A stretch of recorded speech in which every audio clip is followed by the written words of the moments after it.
দেখেন বাংলাদেশে জামায়াত ইসলামী এখন একটা বড় একটা দল, তারা এখন বিরোধী দলে আছে। প্রায় 80 বছর পুরানো একটা রাজনৈতিক দল।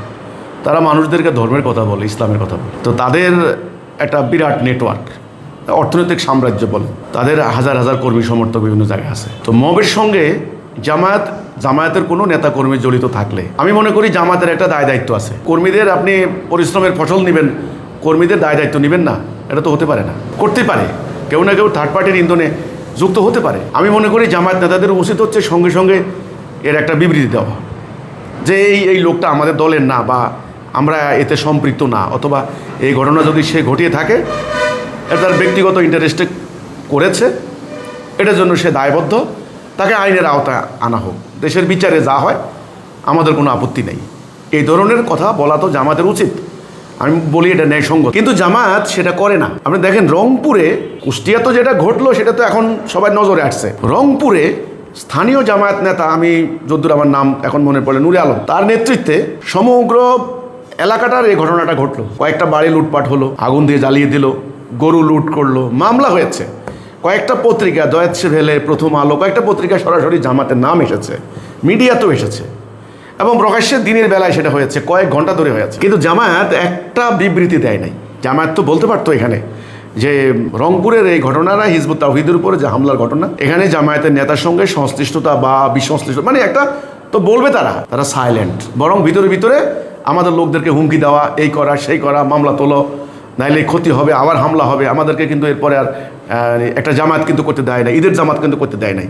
ওই ডিসিকে দিয়ে, তখন তো ইন্টারিমে তারাই ক্ষমতায়, তারা ডিসিকে দিয়ে তারা 144 জারি করাই দিছে। দেখেন একটা জায়গায়, একটা বাড়িতে, একটা মাঠে ঈদের নামাজ হবে, ঈদের জামাত, সেখানে যেন না হয়, তৎকালীন ডিসি 144 জারি করাই দিছে। তার মানে ঘটনাগুলিকে ধামাচাপা দেওয়ার তালে এরা আছে, নিজেরা দায় স্বীকার করবে না। তো এই জন্য আপনি কুষ্টিয়ার এখন ঘটনা যেটা ঘটলো, এইভাবে কিন্তু হবে। সামনে জামায়াত কোনো অঘটন থেকে নিজেকে আর সেভ করতে পারবে না। তৌহিদি জনতা তো তারা নাম দেয়, আসলে কিন্তু ঘটায়। তৌহিদি জনতা নাম দেয় যে যেন মামলায় না আসে, যেন জনগণের আড়াল হয়ে হতে পারে। গ্রামবাসী হামলা করেছে, উত্তেজিত জনতা, ধর্মপ্রাণ মুসলমান। কিন্তু ব্যাপারটা কিন্তু এত সহজ না। এখানে বিরাট একটা মেকানিজম কাজ করে, একটা সিস্টেমেটিক ওয়েতে কিন্তু যায়। প্রথমে একটা সমাবেশ ডাকে, হ্যান্ডবিল রচনা করে, আবার ফেসবুকে আবার বট বাহিনী এট এ টাইম হামলা চালায়, মানে অপপ্রচার চালায়। ওই সুনির্দিষ্ট গোষ্ঠী, ব্যক্তি বা যেখানে হামলা করা হবে ওই জায়গাকে কেন্দ্র করে এখানে নানানভাবে একটা প্রচারণা চলে। তো দিনের পর দিন আলোচনা, সমালোচনা, ফেসবুকে প্রচারণা, কন্টেন্ট ক্রিয়েট করে, সব মিলিয়ে একটা নির্দিষ্ট দিন তারিখ ঠিক করে, তারপরে হই হই রই রই করে নারে তাকবির গিয়ে হামলা চালায়। কিন্তু ঘটনাটা তো কিন্তু এত সরল না, সহজ না।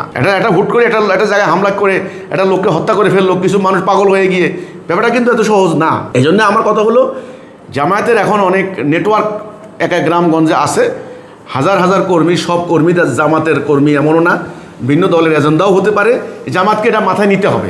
আমার কথা হচ্ছে এটা, জামায়াত এখন বিরোধী দলের আসনে সাদা কর্তা গায়ে দিয়ে বসে তো ওনারা এখন আর সাদা হইতে পারবেন না, কাজে কর্মে সাদা হইতে হবে। এটা হলো আমার কথাটা। আমার বক্তব্য হলো, এখানে যদি জামায়াত সম্পৃক্ত হয়, এই ধরনের কোনো অভিযোগ উঠে, সঙ্গে সঙ্গে জামায়াতের উচিত হবে একবার ডিরেক্ট বক্তব্য দিয়ে যে এই লোকটা আমাদের দলের না, বা আমাদের দলের হলেও তাকে আমরা বহিষ্কার করলাম, তাকে বিচার করা হোক, তাকে আমরা নিজে আইনের হাতে ধরাই দিব।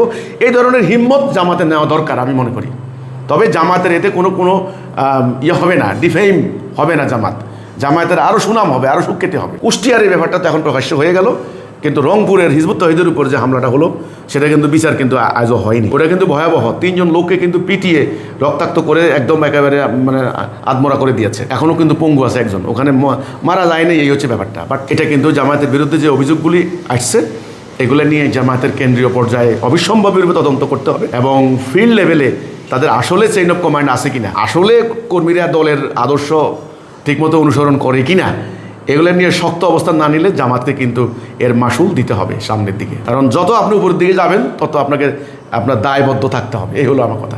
এখন আমার এই ব্যাখ্যায় যদি ওনারা আমার আবার গালাগালি শুরু করে দেন, তাহলে এত অসহিষ্ণুতা নিয়ে সামনে আগাইতে পারবেন না।